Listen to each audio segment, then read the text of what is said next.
Gentlemen, Hola. Senor. hello. Good day. It's happening. Opening days tomorrow.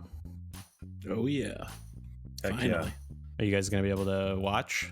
Yes. Yep. Oh, yeah, the Mariners play in the evening. 7 p.m. against Perfect. the Guardians of the Cleveland. Are you going to make hot dogs? Fucking A right I am. Okay. Over a fire out You're going to back. make over a fire out back? Really? Yep. Okay. Eric, Yep. you're going to have hot dogs? I wasn't planning on it, but I could. Now you should. Heard that. Do you guys have a favorite hot dog? I mean, come on. Mariner dogs. Mariner dogs? You can't get Fenway Franks here, but Nathan's Nathan's are good. for a grocery store, yeah. Yeah. I like the Hebrew National. Hebrew Nationals are good. Or what's the one they use in Chicago? Is it Vienna Nathan. beef? Oh, No, nobody knows. nobody No. knows. Okay. Great. Mariner dogs.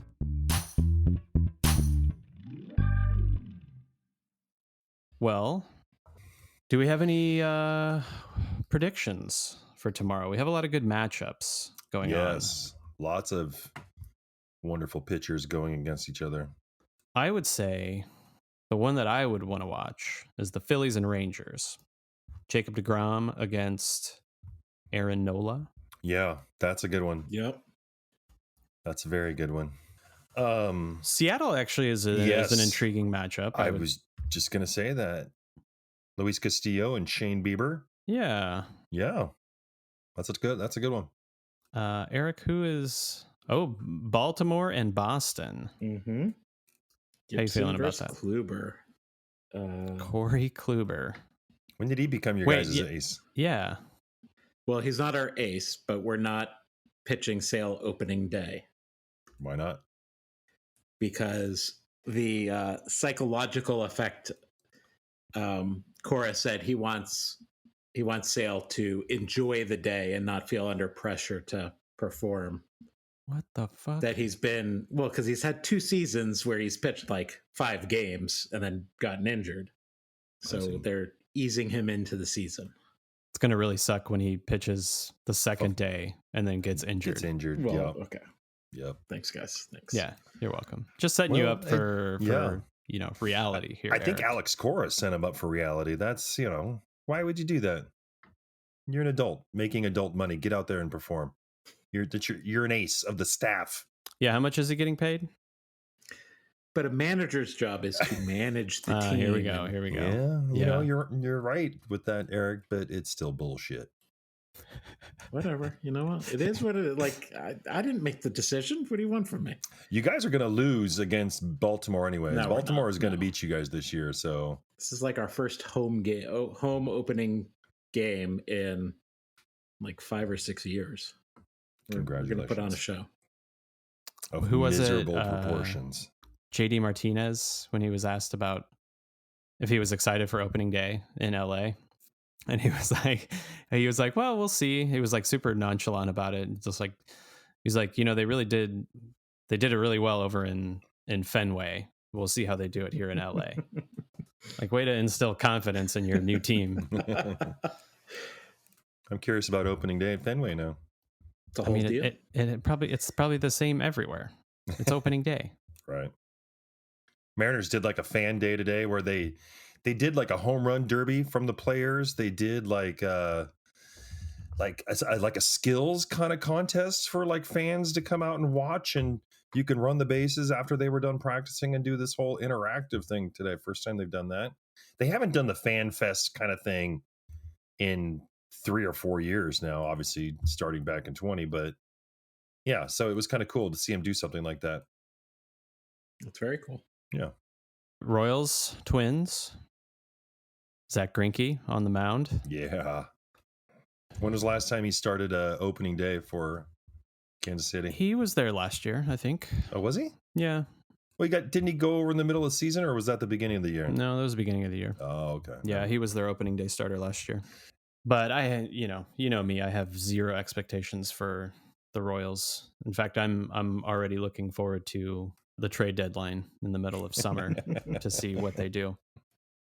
Well, I always sell. like the They're obviously day. gonna, they're Go obviously ahead. going to sell at the trade deadline. So Yeah, that's what I'm looking forward to the most, is just to see who they give up and what they get in return.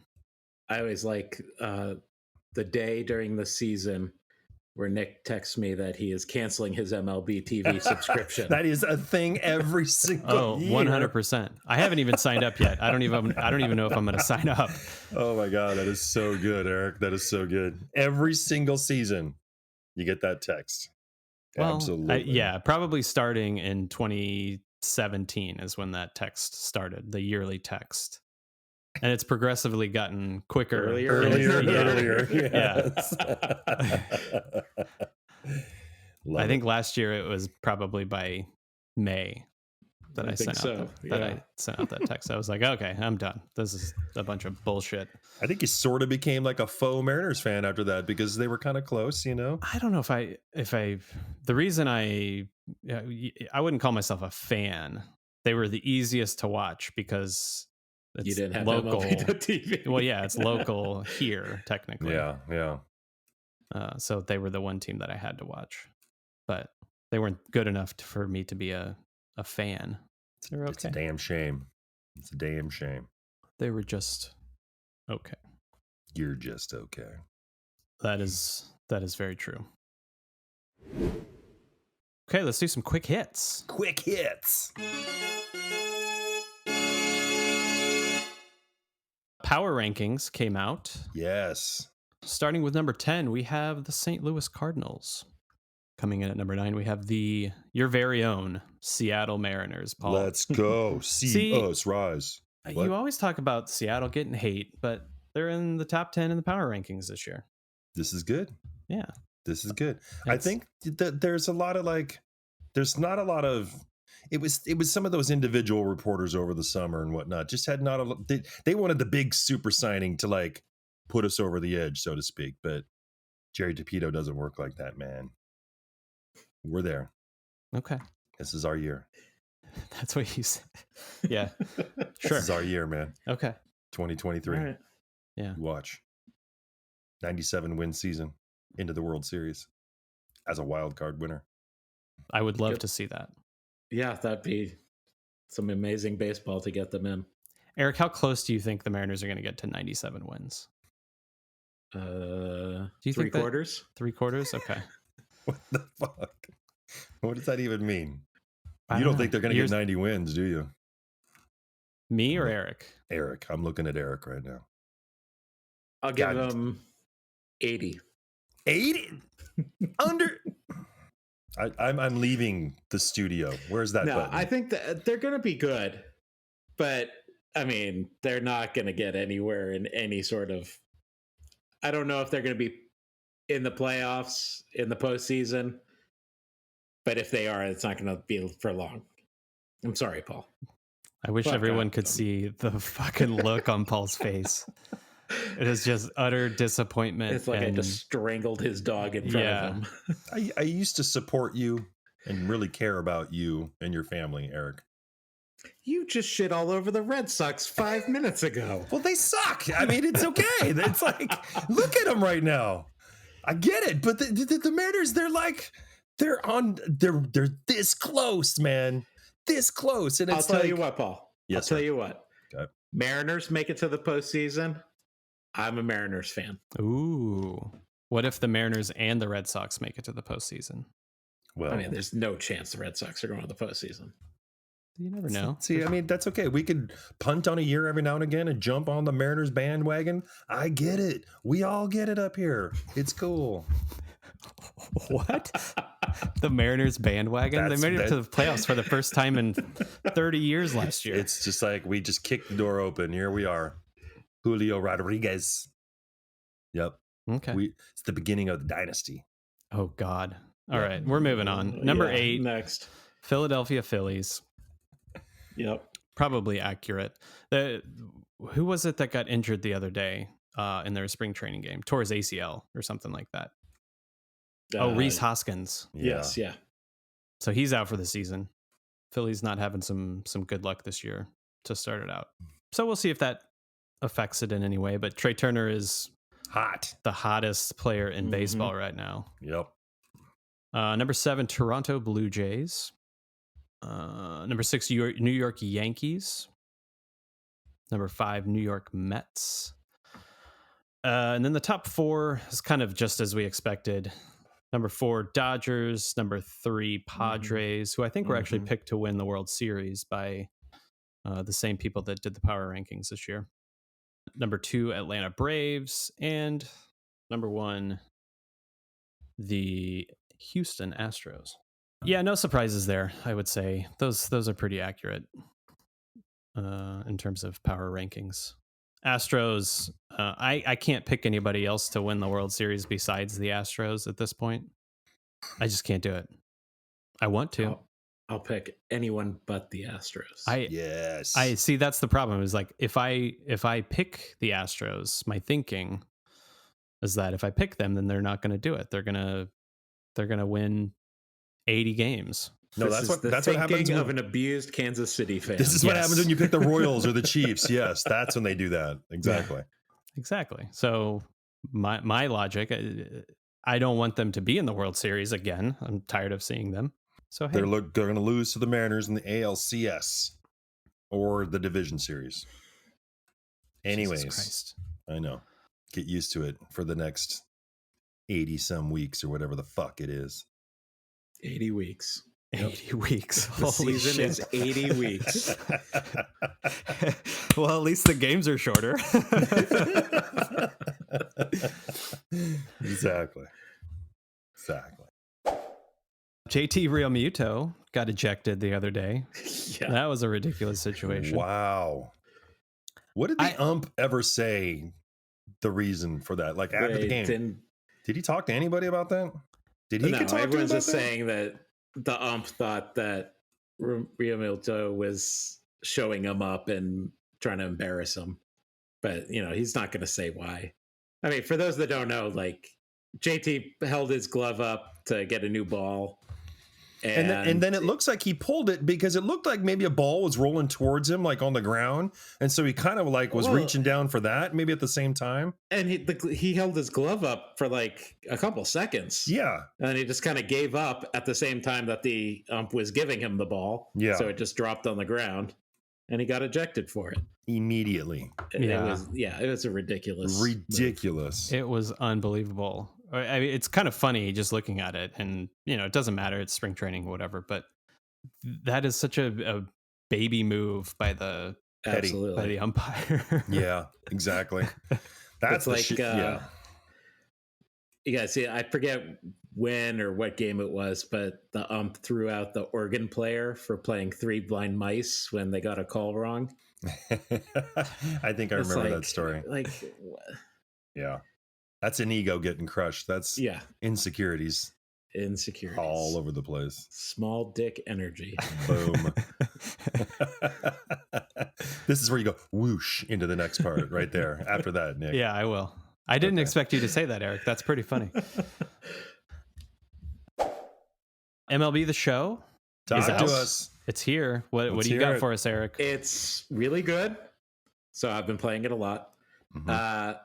New hitting engine. That's one of the big things they pushed. How many hours a day have you played since it came out? It's been out a week now, right? I play very little during the week. During the weekend, I play a lot. Well, just give us a ballpark estimate. Probably a total it's been out for a week. I'll say I'll probably put 20 hours in. Okay. That's less than I expected, actually. So way to go. Well, thank you. New hitting engine. So it's not, last year's game was atrocious in that everything was a foul ball. They've fixed that. It gives you better feedback on your hitting so that you can actually improve your hitting. Mm-hmm. One really awesome thing they have is a new mode called Storylines that they've debuted with this year. And it is the Negro Leagues. Oh, cool. It is divided up into different players. I think there's 9 different players because you end up with a team at the end. Each one has like 6 to 8 episodes. and you go into an episode and you get like a 3 or 4 minute video from the head of the Negro League Museum, giving some sort of story about the player, and then you go and reenact a scene from their career. Oh, At wow. the end of that, it's like Netflix. It gives you a little 8-second timer for the next episode to start. Like, it doesn't give you a chance to exit out of it, which is very smart. And another video starts up and you go back in. And each time you complete all the episodes, you get that player's card to add to your team. So you end up Cool. with an entire team of Negro League players by the end. And they're all 90 levels. So it's very easy when you first start to get an all 90 level team and Cool. and learn about the Negro Leagues. That's exciting. What year was that? What years did the Negro Leagues happen? You giving me a test on a video game? Yeah, what the fuck? Yes. Yes, I am. Yeah, I don't know. I Okay. think it was like between the 20s and 40s. 40s, yeah. Okay. Shout out to the Negro Leagues Baseball Museum located in Kansas City, Missouri. For Yes. those that don't know, really cool place. If Yep. you're ever in KC, go visit Definitely it. need to go. A lot of cool things, cool exhibits. They did a great job with it, and I think they really wanted to push it in this video game to put more attention on the Definitely. museum itself. Cool. So Very cool. And, Yeah. getting Satchel Paige as your first Oh, nice. card in the game is Yeah. like Yes. baller. I'll take him on the team. Speaking of your roster, how you feeling about it, Eric? How you feeling about your team? Which one? yeah, which one are we talking about? Your roster on the show. I mean, how many well, different teams it's- are you playing? Well, Oh, wait. I'm sorry. got I'm my- thinking your fantasy baseball team. I've That's got the my roster fantasy I baseball saw. team. Yeah. And I've also got my MLB the show. Yeah, I'm in a rotisserie league, high stakes, some professional fantasy baseball players I play with and get my ass Really? kicked every year. Yeah. But I'm feeling pretty good. I accidentally drafted someone who is starting out on the IL, but that's all right. Is that guy a Seattle Mariner? No. Liam Oh. Hendricks is what I'm talking Oh, about. okay. But yeah, no, I'm feeling good about it. There's going to be some moves before. Wait, isn't Right, Liam right Hendricks the away. one that has cancer? Yes. Nick, Oh, okay. yes. Jesus Christ. But he's also not on the IL officially. He's coming back. Okay, We'll yeah. see about that. Yeah, you may want to. But I also have an IL slot. I could just put him in and pick someone off waivers to replace him. Yes. Yes, he has cancer. I didn't mean to. I wasn't making fun of the fact that he has cancer. I'm Oh, just no. making fun of the fact that you have. That I Yeah, drafted him. yeah. Yeah, it happens. Don't you have Dylan Moore from the I do. Mariners? Yeah. And isn't he starting on the Yep. is he IR as well? I don't know if he's officially on the IR. Turns out Eric's entire roster is on the IR. No. Well, so overall, MLB the show is good then. Yes, absolutely. Yeah. We'll keep Definitely checking pick it in up this year. regularly to see Okay. how it fares. Oh, World Baseball Classic is in it as well. Oh, that's awesome. Yeah, there's a whole moments thing, and you get cards for them. Cool. Can you get those players to be on your team as well then? You can, yeah. Nice. I may have to buy this game. It's very good. Last year was definitely the one to skip. They did a Hmm. much better job this year. Okay. I did not play much last year. Okay. Good to know. Yeah. Interesting fact. Apparently all 30 teams this year are playing on opening day for the first Yes. time since like the 60s. Yeah. I didn't know that wasn't a thing. I guess I didn't pay attention before, One of my coworkers was complaining about that today for some reason. complaining that they were all playing on the same day. Instead of like the one New York Boston game or whatever they always showed beforehand, or it always seemed like there was one of those big market teams that I was like, I don't want to see that. I'm glad they're doing this. I want to see. Yeah. They used to Mariners. stretch it out for like every team would play like 3 out of the 4 days of the weekend. Thursday, Friday, Saturday, Sunday. Well, they usually take the Friday off, right? Something like that. Yeah. Or some take Yeah. that Friday off. Yeah. Yeah. Mariners did that. Yeah, they play Thursday or Friday, Yeah. and then everyone would play during the weekend. Yeah. Yeah, something like that. Also, interleague play this year, all 30 teams will be playing each other, Yeah. which is exciting. That is exciting. Any series you guys are looking forward to for your teams? Oh, Red Sox at Wrigley Field is going to be awesome. Oh my that'd be gosh, cool. that's a good one. Couple of mediocre teams going at it. In a historic ballpark. Yes, Nick. I mean, the first half of the season, we are playing everybody that we always play. Are we sure we're doing that this year? That's why I think so. That's what I thought was a thing.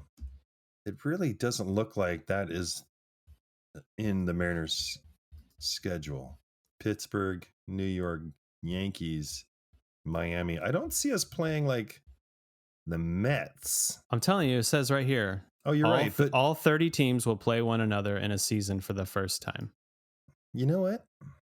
This is from Chicago, Yankees. I'm looking at there's the Mets. Oh, you're right. Okay. Yeah, so this is officially. Right. Yeah, you're right. Oakland. Holy crap. Wait, where's That's Oakland? exciting. Oakland. Yep. Okay. Oakland. Yeah. All right. Oakland's I didn't realize that. Wow. Good stuff. Mm-hmm. Yeah, we don't play like NL East teams at all or anything like that. So that'll be fun. Cool. Yeah. Anyway, pretty cool stuff. Last but not least, we got some new food items for 2023, gentlemen. Yes. Oh boy. Are you ready? Yep. In more ways than one. Just the highlights. I'm just going to give you the highlights here. What are the other ways you're ready, Pat? I'm hungry. So in Seattle, they have the Cal Zone. Cal Raleigh. Yeah, Cal Raleigh. It looks just like a big giant calzone, which he's the one who hit the walk-off home run to send us into the postseason. So he's forever in Mariner lore. Isn't his name like Big Dump or something like that? Big Dumper. Big Dumper. Yes. Why do they call him Big Dumper? Man, he explained it one time last year, and I don't remember exactly, but I will find out because quite possibly one of the greatest nicknames in all of baseball. They could have named it after that. They could have called it Big Dumper. Could have come in like a little Mariners dump truck. That doesn't make you want to eat. Big Dumper doesn't want to make you want to eat anything, dude. So, well, that's true. But yeah, calzone. Weren't we talking about pasta? A bowl of pasta at the baseball game? Like, yeah, I feel like the calzone is a little different though. Yeah, a little more portable. A little more portable. It is. Crab fries are back in San Francisco. Those look really good. Yeah. The Miami Marlins have the Cubano Gigante, which is a 2-foot long Cuban sandwich. Yes, please. All right. I'll take it. It looks pretty good. Yeah. Let's see what else. I'm going to save that one for last. We have the Champagne of Dogs in Chicago White Sox. It's basically a foot-long hot dog with champagne, marinated onions, and habanero mustard. It's not that special. Yeah. No. St. Louis has the West Coast nacho fries. I don't know what makes them West Coast or why they're at St. Louis Stadium. Nacho fries? Nacho fries, yeah. It's like fries with nacho basically. Stuffs. Yeah, it's instead of using chips, they put it on fries. Makes sense. But the worst one, or maybe the best one, but I don't know if we'll see, is called the Boomstick Burger. Can you guess where this one is at? Oh God. Where? Hold on. San Diego. No. Yeah. Wait, where is he? Well, he's in San Diego. It doesn't matter where he is at. I would just say Texas. Yes, it's in Texas. It's at Texas Rangers. Yeah. It is we got to put this up on the website because it's disgusting looking. It's a 2-foot long burger. Can you put that up in the chat right now? I got to see this. Yeah. Shit, Jesus. What? 2-foot burger? 2-foot burger. 2 feet round, 2 feet long. 2 feet long. Oh my goodness. So it's a bunch of individual patties that are kind of put in line, basically. Holy cow! And then it has chili, Holy cheese, shit, and onion rings on top. And like what? Yeah, it looks. How are you supposed to eat this? You can't eat it. Okay, so this is something that you have in the suite where you have access to your own bathroom and you can shower in there. Knives and forks and napkins. Holy crap. Good Lord. Yeah, this will go on the website. This one, We've talked about food before on the podcast before and the ridiculous offerings, but this Some one would say is it's our specialty. yeah. This one kind of beats all of those, I think. In ridiculousness, yes. Yeah, and ridiculousness. Would I try it? Probably. Oh, absolutely. I don't even know how you would eat it though. How you would eat it? How much? God, I can't even imagine how much it costs. Oh, it's probably $60 or something like that. Easy $60. Somebody You need did a scimitar to cut it into pieces. with the Tampa Bay Rays are doing the pretzel dog this year. Yeah, your hot dog favorite in a pretzel. I could get behind that. Yep. Yeah, that sounds good. Yeah. Anyway, that's all we got for quick hits. Quick hits. Quick hits. Whoosh. All right, it is that time again for some more trivia, boys. Yes. This week it's me. I get to do some trivia. Royals Yep. trivia. I don't have to ask questions this week. Sit back and relax, Nick. Yep. Who's asking the questions? Is it Paul? Are you lending us your beautiful Alex Trebek like voice? I think we're gonna tag team this. Okay. Correct, Eric? Are you going to give me a link? Oh yeah. Of course. Then we can tag team. All right. All right. I'll start with the first question. Okay. Nicholas, Yes, are you ready? I am. Okay, here we go. Okay. What year were the Kansas City Royals founded? As per usual, we will give you 4 answers to choose from. Okay. And your selections are Mm-hmm. 1979, 1969, 1989, or 1999. Wow. They're not an expansion team, or they not a new expansion team. 1969 is the correct answer. 1969 is the correct answer. Royals began playing in 69 in Kansas City, Missouri. In their inaugural game, April 8th, 1969, the Royals defeated the Minnesota Twins Mm-hmm. 4-3 in 12 innings. Perfect. Yep. I knew it. Congratulations. Question number 2. What were the Royals named after? They were hotel? oh, sorry. Sorry. No, go ahead. No, You want to? they're named after the American Royal, which is a rodeo in Kansas City.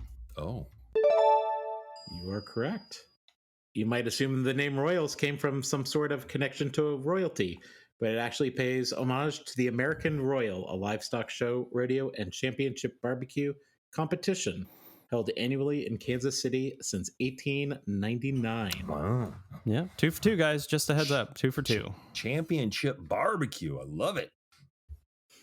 Question number 3. Which player won AL Rookie of the Year in the Royals' very first season? You jumping in on an answer? Do you know that one already? No, I don't know. I have an idea, but I want to hear the. All right. Your choices answers. are Amos Otis, Lou Piniella, Bob Hamlin, Mike Fiore. Fiore. Amos Otis. Incorrect. Ooh. Eric, you got an answer, or do you already know? I have no clue. I mean, What Lou were the Piniella? other I don't know. Lou Piniella, options? Bob Hamlin, or Mike Fiore? I'm gonna go with Lou Piniella. That is correct. Yeah. Lou Piniella was the first batter in Royals history. Wow, wait. Rookie Lou Piniella was the first batter. On April 8th, he led the bottom of the ninth, the first inning against left-handed Tom Hall, Minnesota. Doubled left field, finished the season with a team-leading 282 batting average. Question number 4. Who was the first Royal to steal more than 80 bases in a season? Amos Otis, Freddie Patek, Tom Goodwin, Willie Wilson. Oh. 80 bases in a season. I'm gonna say Willie Wilson. You are correct. Yeah. Nice. Willie Wilson started the 1979 season as the Royals' 4th outfielder, but by mid-May he had established himself as the team's starting left fielder. He batted .315 and led the league in stolen bases with 83 and singles with 148. Pretty solid. Very solid. Pretty solid, Willie. Pretty solid. Question number 5. Who did the Royals defeat to win the 1985 World Series? The St. Louis Cardinals. Correct. Yes. Yeah, Series I was know. popularly known as the Show Me series or the I-70 Showdown series because of that whole, both cities are in Missouri. Yep. Nicknamed the Show Me State. Oh, I know. You do know. You're very good. Number 6. Which player's bat was the focus of the infamous Pine Tar incident? Come I mean, come on. I don't even need it's George Brett. Come on. On July 24th, 1983, with his team trailing 4-3 in the top half of the ninth inning and 2 outs, Royals third baseman George Brett hit a 2-run home run to give his team the lead, but Yankees manager Billy Martin requested that the umpires inspect his bat, and the umpires ruled that the amount of pine tar on the bat exceeded the allowable amount, nullified Brett's home run, called him out, and gave the Yankees the win. The homer was later reinstated by AL President Lee MacPhail, however, and the Royals won the game after it was resumed several weeks later. Are you guys keeping score, by the way? Yes. It should be easy Sure. to know because I've only missed one so far. Just a heads up. Sounds like you're keeping score then. Question number 7. Which pitcher has the most career wins as a Royal? Paul Splittorff, Dennis Leonard, Larry Gura, Mark Gubitza. Those are the only options? Yes. I believe it's Paul Splittorff. Correct. Never an all-star and usually overshadowed by teammates. Overshowered? Overshadowed, gross. Steve Busby, Dennis Leonard, Larry Gura. His consistency and longevity resulted in his winning more games than any of them. 166 career victories over a 15-year career with the Royals. That's impressive. Yeah. Never an all-star. Never an all-star, though. Number 8. Which Royals pitcher led the American League in saves 5 times? Joakim Soria, Jeff Montgomery, Dan Quisenberry, or Greg Holland? Ooh. 5 times, you said? 5 times led the American League. It's not Greg Holland. I don't think he was with them for that long. The other options were Joakim Soria, Dan Quisenberry, and who else? Jeff Montgomery. Monty. I am going to go with Jeff Montgomery. Incorrect. Ooh. Is it Quisenberry? It is Quisenberry. Yeah, damn it. Notable for his submarine-style pitching delivery and his humorous quotes, Dan Quisenberry led the American League in saves a record 5 times, 1980, as well as 1982 through 85. Wow. And retired in 1990 with 244 saves. At the time, the 6th highest total in Major League history. Impressive. Quisenberry was a good closer. Question 9. Who has the highest single-season batting average in Royals history?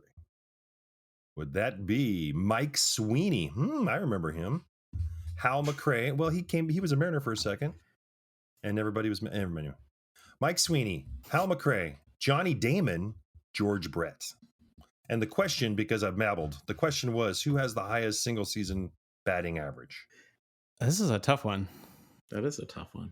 Because they all were pretty good hitters. I'm going to say George Brett.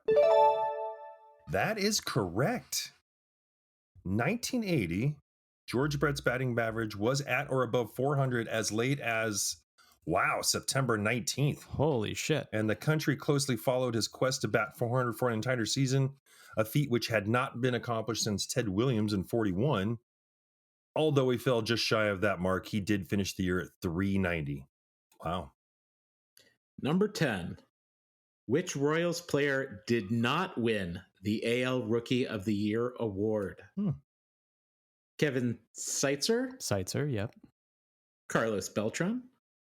Bob Hamlin? Or Angel Baroa? Did not win the AL Rookie of the Year. What was the first one you said?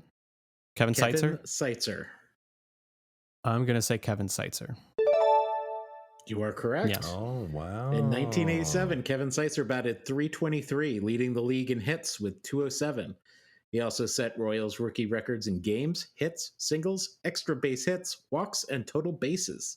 He had the misfortune, however, of playing his first full season the same year as fellow rookie Mark McGwire, Oh, bummer. whose 49 home runs were too much for Roy voters to ignore. 8-2 on that So- front half, Nick. Feeling good about it? I'm feeling pretty good. Yep. Okay, well, here's where you normally fall apart when we're disc golfing. So. Oh, okay. Here we go.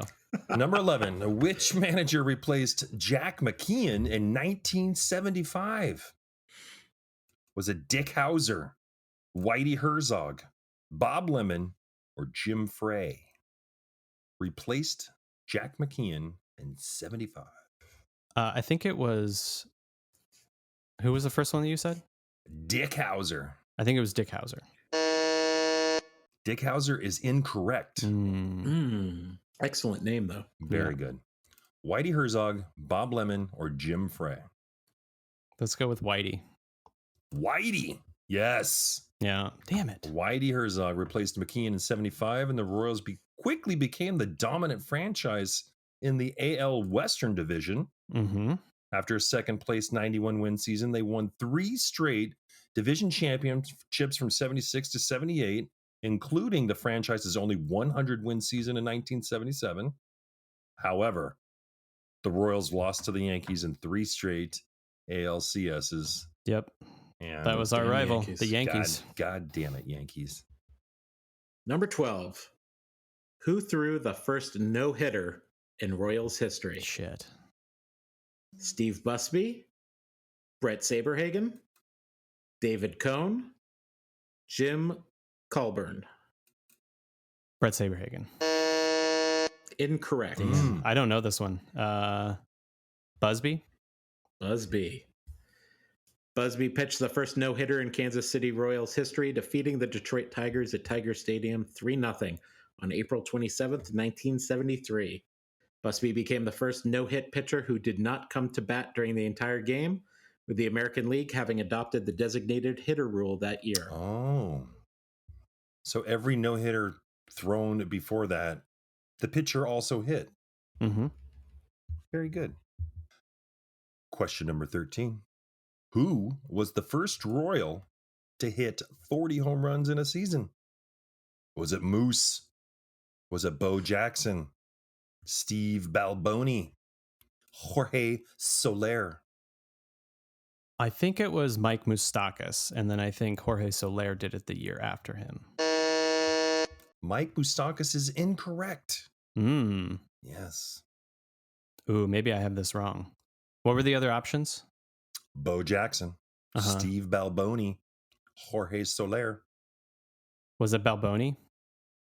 Steve Balboni is incorrect. No, then it's Jorge Soler, I think. Jorge Soler is correct. Yeah, damn it. After missing most of 2018 with a toe fracture, he was pissed. Returned to 2019, 48 home runs. Yeah.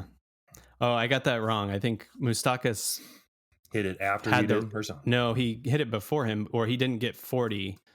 He hit the home run record that the Royals had at the time, which was like 39 or something like that. And then the very next year, Jorge Soler came in and defeated Still that. counts as wrong, Nick. I know. I'm just giving Number you guys 14. What year did 2 Royals finish the season with more than 200 hits? 1980? 2010? Why are these out of order? Let's do this again. 1980, 1990, 2000, 2010. more than 200 hits. More than 200 hits between 2 Royals. I mean, not between. What year did 2 Royals finish the season with more than 200 hits? Yeah. I'm going to go with 1980. Incorrect. 2000. Correct. Fuck. Can you name the 2 players? It was probably Former Mariner. This is for no points. former Mariner. And, It must have been Sweeney. and a former Sweeney Red was Sox. one. It's probably Johnny Damon then. Correct. Yeah. Mike Sweeney with 206, Johnny Damon with 214. Unfortunately, only translated to a 77 and 85 season, with the Royals finishing 4th in the American League Central. Oopsie. Yeah, classic Royals. Cool. Question number 15. 5 more, Nick. 6 Okay. more. 1, 2, 3, 4, 5. Okay. Which member of the Kansas City Royals Hall of Fame has admitted to corking his bat? Was it Mr. George Brett, John Mayberry, Hal McRae, or Amos Otis? I don't remember this one, or I don't remember hearing about this. It's probably George Brett or Hal McRae. Let's go with Hal McRae. Hal McRae is incorrect. George Brett. Oh, wait a minute. George Brett is incorrect. Amos Otis. Amos Otis is correct. Batted .277 during his 17-year major league career. But in 1992, he's like, you know what? About half that time, it helped me out, and you fuckers fell for it. So who's the sucker now? I'm in the Kansas City Royals Hall of Fame, and I'm also in the Hall of Shame. So not a direct quote. Well, sounds like it might be. I think it is. Yeah. Number 16. I mean, this this is the equivalent to where did the Red Sox play? What is the Kansas City Royals mascot? Slugger. What is Slugger? It's like a lion with a crown on his head. Slugger, the lion whose mane looks like a crown, made his debut as the official mascot of the Kansas City Royals on April 5th, 1996.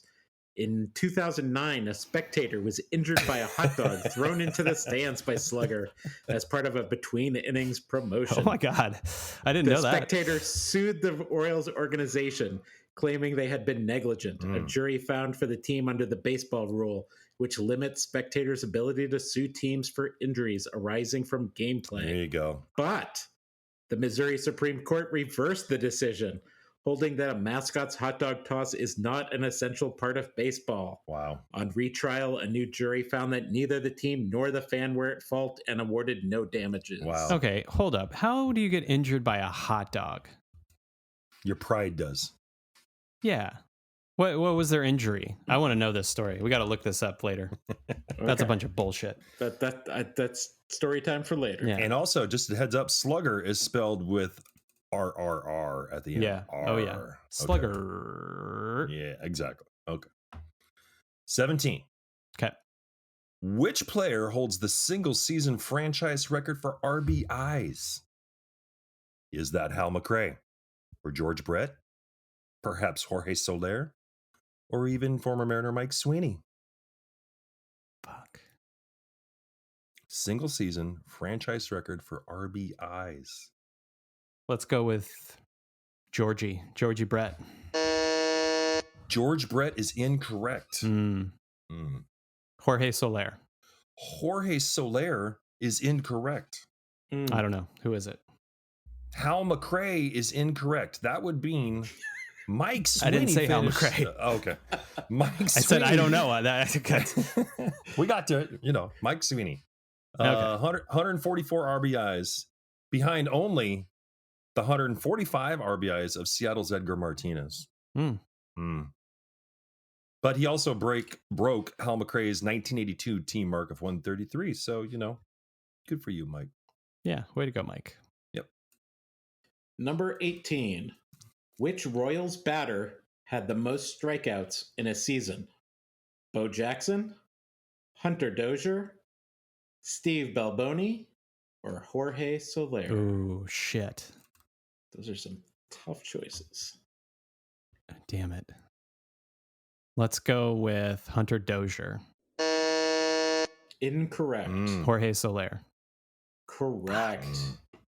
In 2019, Jorge Soler batted .265, setting new club records in both home runs for 48 and strikeouts 178. 2 more questions, Nick. You kind of fumbled in the back 9 here. Just a heads up. Yeah, you told me I would. How many games did the Royals lose in 2005? Oh, God. Was it 91 or 96? Perhaps 101? Or even the dreaded 106? 106. Correct. Yeah. Yeah. a full 43 games out of first place. They finished What a season. 56 and 106. Holy shit. Yeah. Killing it. All right, here we go. Number 20. Who was the first Royals pitcher to win the Cy Young Award? Zach Greinke, Kevin Apier. Brett Saberhagen, or David Cohn? That's a good list of pitchers right there. Yeah, that's a tough one. I think it was Zach Greinke. Incorrect. Maybe I was... Brett Saberhagen. Brett Saberhagen. In 1985, the 21-year-old went 20-6 with a 2.87 ERA and won the American League Cy Young Award. He also led the Royals to a World Series championship and was named MVP of the World Series, pitching 2 complete games, including a shutout in Game 7. Damn. Nice. Well done. What did I get? What was my score? Well, after going 8-2 on the front 10, you turned that around to a solid 2-8 on the back 10, turning this into a 10-10. No way. I got more than 2 right on the back 10. You got 19 correct. You got 16 correct. I got more than... And on the front, you got... Oh, they didn't. You were 2-8 or 8-2. There's no way. No 10-10. I don't believe you. Yeah. Okay. You want to redo it? No. I got more than 2 questions right, but it's fine. Whatever. This is where 10-10. Nick, who does our editing, will insert. Yeah. I'm gonna do voiceover. Of Paul. The actual score was, but I think Paul's right. Yeah. Sorry, Nick. You're suppressing some feelings right now because you feel shitty for sucking because the Royals suck. You know what's funny is that there were questions about the Royals being in a World Series. I know. I don't remember asking any Mariner questions about them being in the World Series, but it's cool. You know, we got worries. the one hit, the one Edgar Martinez hit where he scored Griffey. Remember that? Everybody remembers that was pretty special. Yeah, that's all we got, man. I know. And Cal Rowley, the big dumpers homer last year. That's all we need. That's all we need. You need to get a Mariner shirt that says Big Dumper on the back. And the front. Is it his ass? Does he have a big ass or something like that? Is that why he's they our call him catcher? Big He's a Dumper? big dude. I mean, maybe. Maybe you need to get some like boxers that just say Big Dumper on the back. Yeah. Okay. That'll do it for trivia. That's good times. Eric, Yes, you sir. have a story for us. I do. What's the story? Yeah. Morning Glory. This is the story of Rube Waddell. Tell us. It does start with some caveats, however. Okay. The events of Rube Waddell's life take place during the late 1800s and the early 1900s. This was the very beginning of organized baseball as we know it today. There were dozens of different baseball leagues and hundreds of pro, semi-pro, local, and sandlot teams, some more organized, but many much less organized. Team names, if they had a name, what league they were associated with, if any, and their players changed often. It can get confusing. Adding to the confusion is the state of journalism during this time. Accuracy was not a priority, and hyperbole was used to sell papers. In researching Waddell, I found dates associated with stories varied wildly. I tried to put things in some sort of order, but again, it can get confusing. Also, this is very much an abbreviated retelling of Waddell's life. For a more in-depth retelling, you should check out episode 12 of The Dollop, which we will link to on our website in the show notes. It is probably the funniest 1 hour you will listen to. Additionally, commentators have suggested that Waddell suffered from a developmental disability, mental retardation, autism, or attention deficit disorder. Most of these conditions were unknown at the time, so back then his behavior was seen as eccentric or childlike and only added to his notoriety. While Waddell's antics might make us laugh, it also shows that without the help of some friends along the way, we might never have known of the baseball powerhouse pitcher that was Rube Waddell. Are we going to talk about his disabilities? Like what year? It will become quite evident. Okay. What year again? We haven't gotten. That was just my caveats, Paul. Okay, sorry. Chill now out, we'll Paul. begin. Jesus. Yeah, I'm sorry. Patience. I don't got this. Is a story. It will unwind with time. The Baseball Hall of Fame plaque reads, colorful left-hand pitcher who was in both leagues, but who gained fame as a member of the Philadelphia AL team, won more than 20 games in first 4 seasons with that club, and compiled more than 200 victories during his major league career, was noted for his strikeout achievements. As you're about to find out, those words do not do justice to the life of George Rube Waddell. Rube. Born on Friday the 13th in October 1876 in rural Pennsylvania, Rube did not attend school very often. Instead, he was fascinated by fire. He was at age 3 when he first wandered into the local fire station and stayed there for several days. When he was 3? He was 3. Wow. Even into adulthood, he regularly assisted firefighters, and while on the road with various baseball clubs, he could be found at the local firehouse, sometimes joining the firemen out on their calls to extinguish fires. As a child, Waddell would throw rocks at birds while working his family's field. He also worked in mining and drilling sites, as Pennsylvania was a huge coal and oil producer. These things are credited with helping him to develop a lethal combination of arm strength and throwing accuracy in his pitching. That's by 1890. Yes. No, that's an interesting way to look at it. I mean, it's like Jerry Rice running with horses when he was younger. Yeah. Oh, nice. Exactly. Rube throwing rocks at birds. I mean, his is a little more destructive. You know, he's trying to absolutely kill an animal. But yeah, got to do what you got to do back in 1890, though. Yeah, that's true. By 1890, the family had moved to Prospect, Pennsylvania, and word of the lefty's arm spread. He quickly moved from the sandlots to several semi-pro baseball teams in the area. In 1896, local papers made their first mention of Waddell. By 1897, he was so well known locally that without playing any minor league ball, he was asked to try out for the Pittsburgh Pirates. He won a spot on the team, but, as I will say many times during the story, it didn't last long. We don't know what was said or if it was his rural accent, but the Louisville Courier-Journal reported that Rube was seated next to the team manager, Patsy Donovan, for a team meal. And, quote, Patsy heard him talk and released him as soon as breakfast was over. Because of his accent?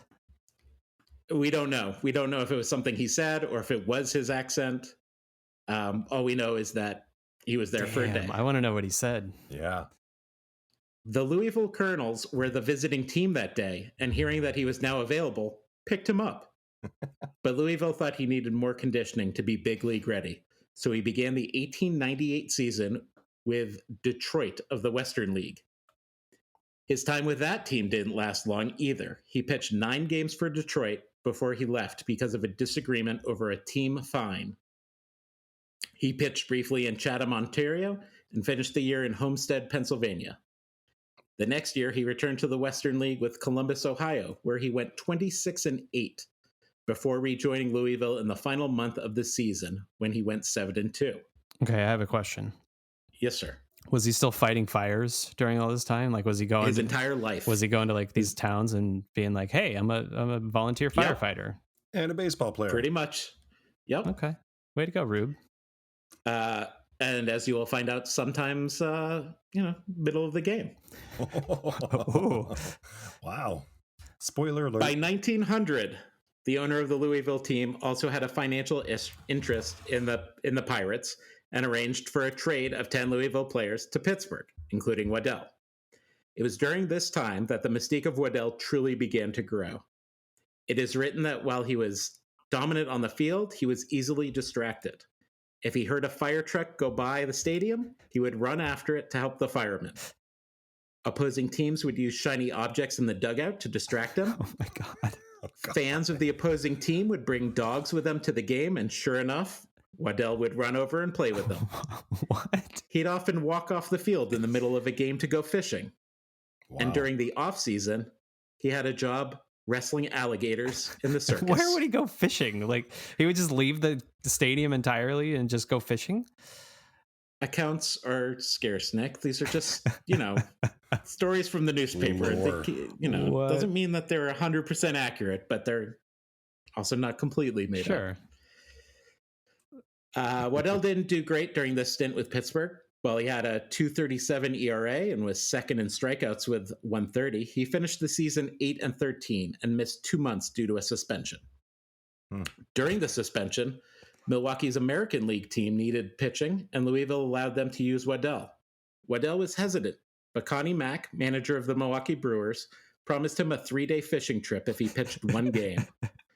Waddell threw a complete game shutout. Oh, Nice. He went on to win 10 games in a little over a month with Milwaukee, including pitching both games of a combined 22-inning doubleheader in damn. Chicago. Oh my God. How many pitches was After that? putting up great stats for Milwaukee, the Pirates wanted him back. He pitched the rest of the season in Pittsburgh without any major incident, but in 1901, his contract was sold to the Chicago Orphans, who would later become the Cubs. After just 14 wins in 28 appearances, he left Chicago and jumped from semi-pro team to semi-pro team. While on a West Coast tour with a barnstorming team, he became quite popular in California and signed on with the California League's Los Angeles Lulus for the 1902 season. But again, that only lasted a few months. Connie Mack, Waddell's coach when he was with Milwaukee, was now managing the Philadelphia Athletics and wanted Waddell to join the team. Once Waddell agreed, Connie Mack arranged to have 2 detectives from the infamous Pinkerton Agency escort Waddell back to the East Coast. By the time Waddell joined the A's, there were only 87 games left in the 1902 season. But within that short amount of time, Waddell went 24-7 and Wow. led the league with 210 strikeouts, 50 more than second place Cy Young, who pitched 108 more innings. Did you say 24-7 in 2 months? Yes. Holy. Within 87 games, games for the team. Wow. Just a little over 2 months. Yeah. Wow. Well, depending on how they traveled and all that. Yeah. So he beat Cy Young in strikeouts despite pitching less innings. The A's were only 2 games above 500 when Rube joined. By the end of the season, they were 30 games over 500 and won the AL pennant. During this time, Waddell became the second major league pitcher to throw an immaculate inning. wow. After the 1902 season, Waddell joined the Philadelphia Athletics football team.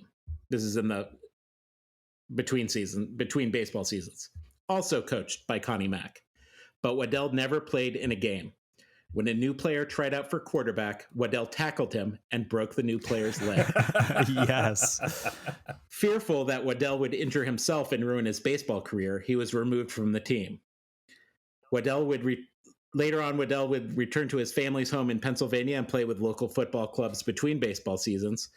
And later, after his Major League Baseball career, he played with various football teams and had a brief stint as a goalkeeper in the St. Louis Soccer League, Wow. which I learned was the first soccer league in America. Because of Waddell and his notoriety during the 1903 season, the A's attendance doubled to a league-leading 420,000. He won 25 games and had a 1.62 ERA. Wow. He also had 349 strikeouts, a major league single-season total unsurpassed until 62 years later when Sandy Koufax racked up 382. In July, the league suspended him for climbing into the stands to beat up a spectator. This It guy, is said, but that's fucking awesome. it is said, but never proven, that the spectator was a bookie who was jeering Waddell in an attempt to throw off his game. Waddell's season came to a premature end in August when he failed to show up for a scheduled start in Cleveland, and the team suspended him. During his suspension and into the offseason, Waddell toured with a theater company, performing as himself in a melodrama named The Stain of Guilt. Oh my gosh. His performance, quote, was notable in that his co-stars, who had realized that he was incapable of memorizing his lines, allowed him to improvise his lines for every show.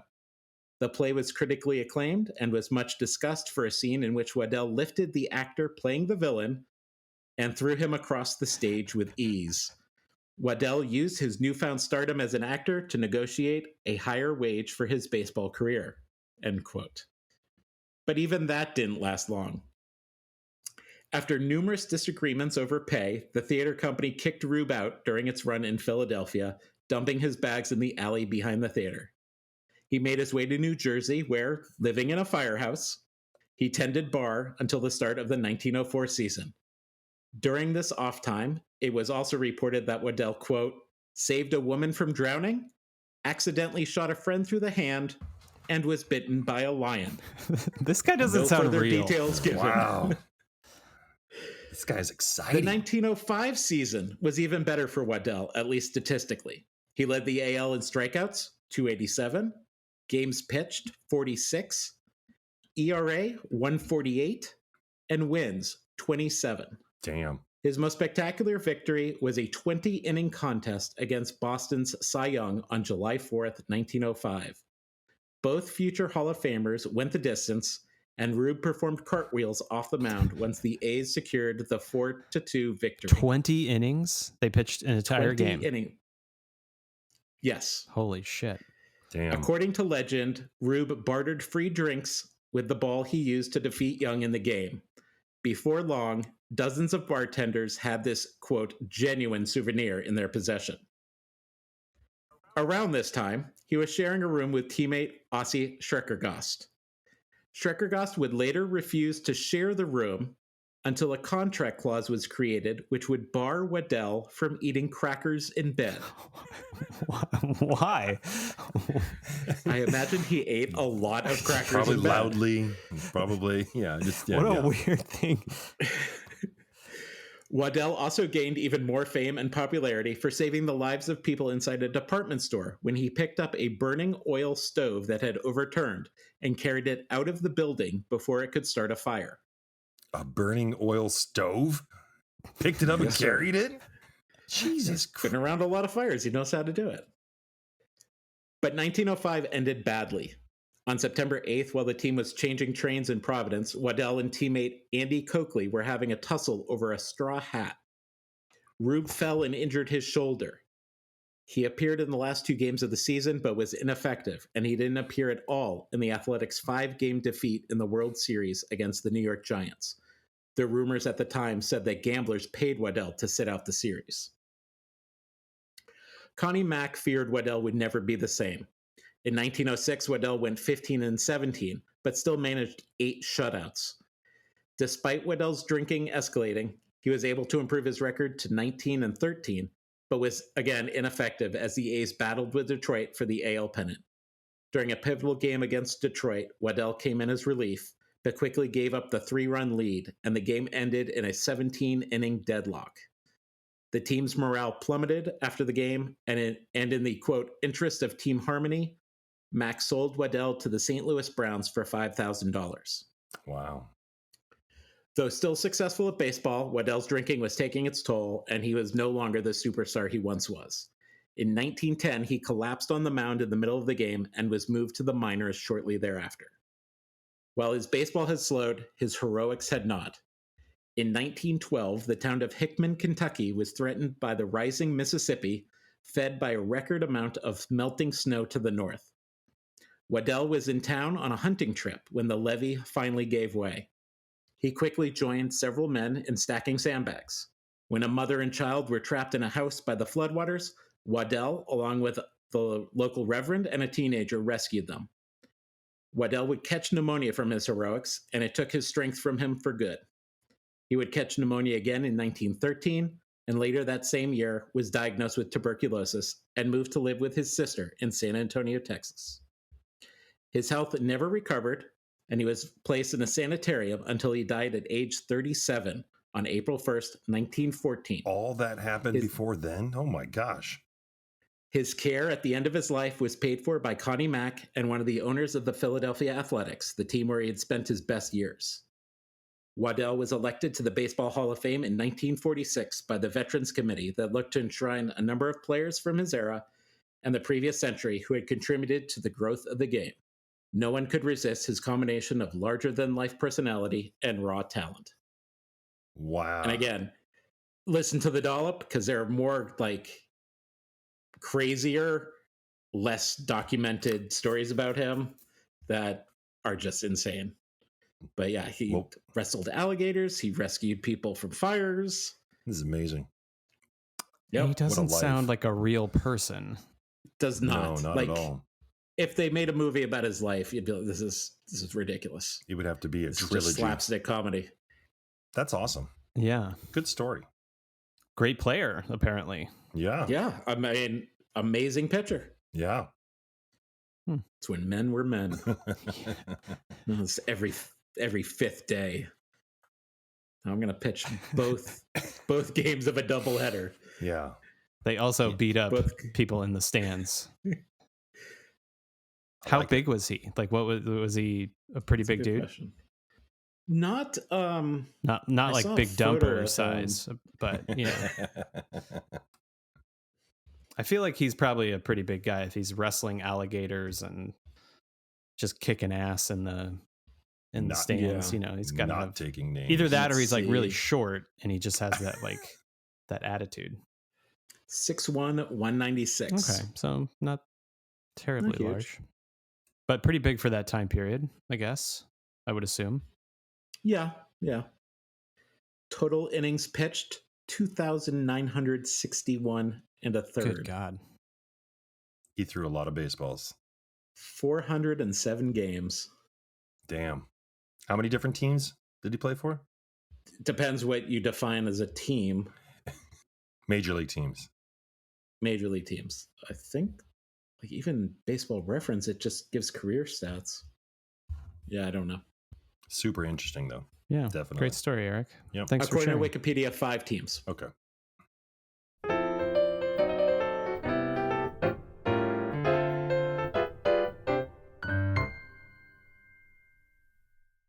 I think that'll do it for today. Opening day is tomorrow. By the time you're listening to it, a couple days ago. It might be April Fool's Day by the time you're listening to this. But don't be fooled. The Mariners will not win 97 games. Is that what you're going to say? Suck it, Nick. Oh, yeah. Thanks for listening. It was fun. Apparently I sucked at trivia, but we'll see once I go back and we'll find out. I don't think I sucked that bad. Average. I think these guys are lying to me. Never. Never.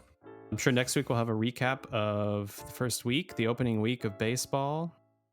And we will, I don't know about, we'll have to figure something else out for next week. Movie time? Movie review time? We're watching baseball, guys. Yeah, we're watching baseball. About. Yeah, never mind. Paul. Anyway, thanks for joining us this week. We'll see you next time. Thank you. Bye. Ciao.